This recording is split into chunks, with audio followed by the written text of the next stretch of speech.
E vamos começar então uma revisão de toda a parte do conjunto que foi estudada, ok?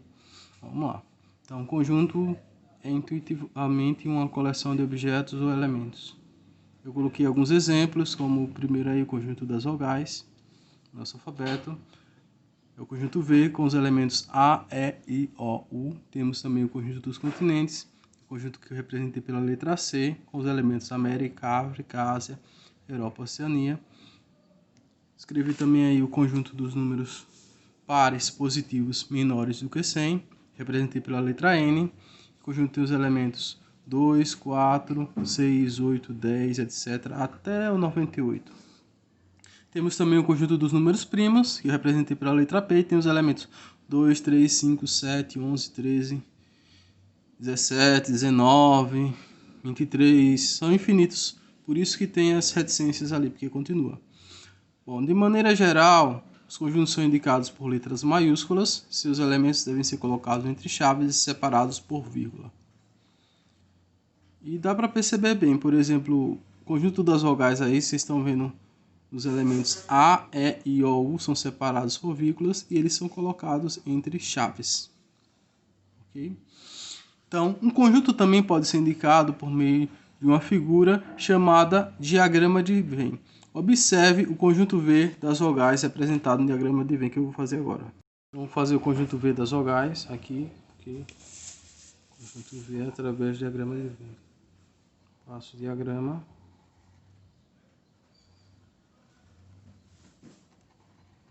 Coloco dentro do diagrama seus elementos. São as vogais A, E, I, O e U. Ok? Fica representado assim o conjunto das vogais através do diagrama de Venn. Continuando, o conjunto dos exemplos acima temos que, vocês perceberem dos exemplos acima, o elemento A é um elemento de V, e a gente diz que A pertence a V, E também é elemento de V, I, O e U. Todos são elementos de V, como são elementos de V, eu digo que esses elementos pertencem a V. Assim como América, África, Ásia, Europa e Oceania são elementos do conjunto C, então eu digo que cada elemento desse pertence ao conjunto C. Ok? Então, se eu disser, por exemplo, África, ele não é um elemento de V, porque ele não está no conjunto V, então eu digo que ele não pertence ao conjunto V, até porque África é um continente e não é uma vogal. Okay? E 2, ele não pertence a V, porque o 2 também não é uma vogal. Então, ele não pertence. Como não é elemento de V, eu digo que ele não pertence a V. Percebemos também que os conjuntos V, C e N são conjuntos finitos, pois possuem uma quantidade finita de elementos. Já o conjunto P é um conjunto infinito, pois possui uma quantidade infinita de elementos. Também dá para perceber bem que o conjunto V dá para você contar, né? Dá para você contar todos os elementos, sabe quantos elementos o conjunto V tem, então por isso ele é um conjunto finito. Assim como o conjunto C também, dá para contar os elementos, então ele é um conjunto também infinito. O conjunto N também é um conjunto finito. Agora o conjunto dos números primos, lembrando, o número primo é o número que possui apenas dois divisores naturais, o 1 e o próprio número. Então, o conjunto P dos números primos é formado por uma quantidade infinita de elementos, porque os números primos são infinitos. Alguns conjuntos também podem ser indicados por meio de uma regra a formação de seus elementos. Por exemplo, eu escrevi aqui o exemplo do conjunto E, que ele é formado pelos elementos x, tal que x é um número ímpar maior que 6 e menor que 17. Ou seja, o E ele é formado pelos números 7, 9, 11, 13 e 15.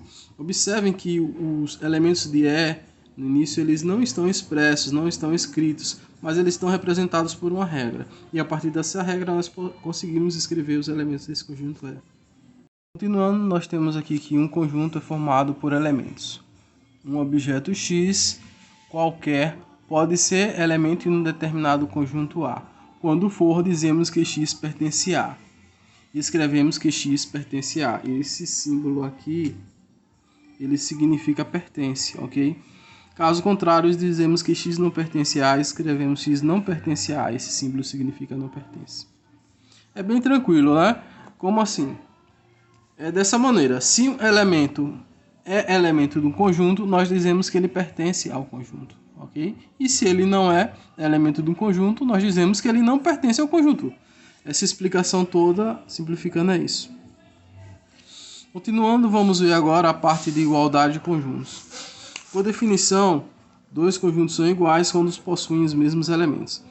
Eu coloquei um exemplo aqui, o conjunto A, dentro dele tem o quê? Os números naturais pares. E um conjunto B que tem os elementos 0, 2, 4, 6, 8, reticências, que é um conjunto finito. Então, eu posso dizer que o conjunto A é igual ao conjunto B. Ok? Por que isso? Porque os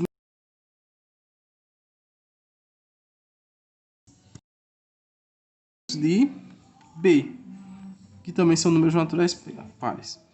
Continuando, se A não é igual a B, dizemos que A é diferente de B e escrevemos A é diferente de B. Continuemos agora com conjunto unitário, vazio e universo.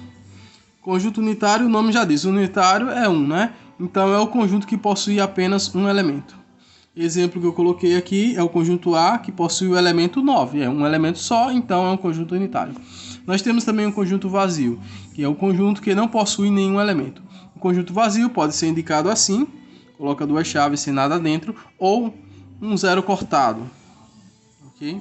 Exemplo, um exemplo de conjunto vazio, eu escrevi um conjunto B, nós temos que o B é formado por elemento x, tal que, essa barra significa tal que, x é um número ímpar e divisível por 2.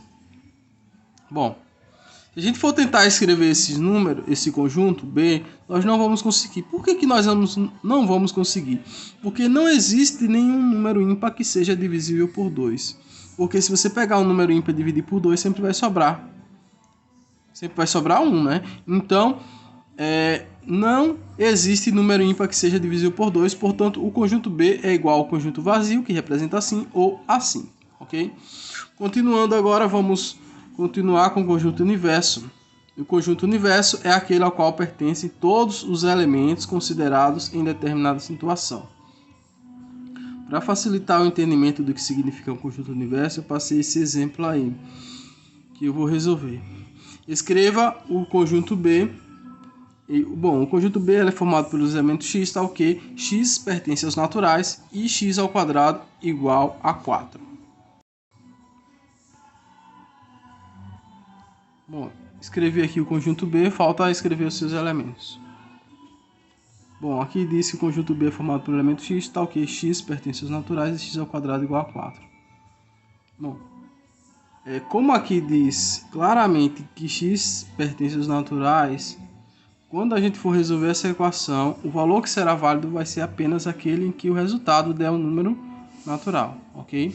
Lembrando que número natural são os números usados para contar, que surgiram da necessidade do homem de contar coisas, objetos. Então, nós temos o conjunto dos números naturais, é esse aqui, representado pela letra N, e os elementos 0, 1, 2, 3, 4, 5, 6, 7 e assim em diante, que é um conjunto infinito. Então, o conjunto dos números naturais ele começa em 0 e vai de 1 em 1, sempre somando 1, 0 mais 1, 1 mais 1, 2 e assim em diante. Então, esse é o conjunto dos números naturais. Ok? Então, para descobrirmos os elementos do conjunto B, temos que resolver essa equação, x ao quadrado igual a 4. Bom, lá do nono ano, nós temos que quando o número está ao quadrado, nós devemos tirar a raiz quadrada.